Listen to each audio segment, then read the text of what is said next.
The Tin Woodman of Oz. Chapter 24. The Curtain Falls.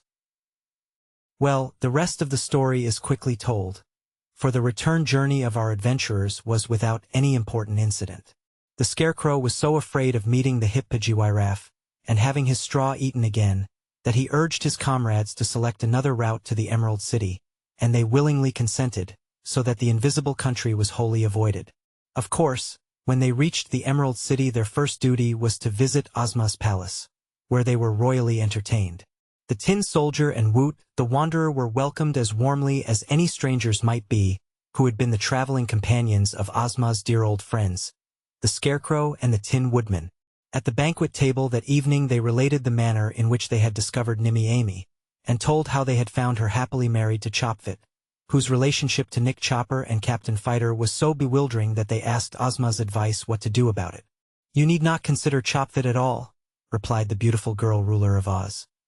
"If Nimmy Amy is content with that misfit man for a husband, we have not even just cause to blame Ku-Klip for gluing him together. I think it was a very good idea," added little Dorothy. "For if Ku-Klip hadn't used up your cast-off parts, they would have been wasted. It's wicked to be wasteful, isn't it?" "Well, anyhow," said Woot the Wanderer, "Chopfit, being kept a prisoner by his wife, is too far away from anyone to bother either of you tin men in any way. If you hadn't gone where he is and discovered him, you would never have worried about him." "What do you care, anyhow?" Betsy Bobbin asked the Tin Woodman. "So long as Nimmy Amy is satisfied? And just to think," remarked Tiny Trot, "that any girl would rather live with a mixture like Chopfit on faraway Mount Munch than to be the Empress of the Winkies." "It is her own choice," said the Tin Woodman contentedly. "And, after all, I'm not sure the Winkies would care to have an Empress." It puzzled Ozma, for a time, to decide what to do with the Tin Soldier. If he went with the Tin Woodman to the Emperor's castle, she felt that the two tin men might not be able to live together in harmony, and moreover the Emperor would not be so distinguished if he had a double constantly beside him.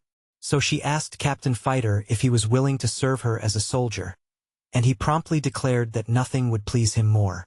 After he had been in her service for some time, Ozma sent him into the Gillikin country, with instructions to keep order among the wild people who inhabit some parts of that unknown country of Oz.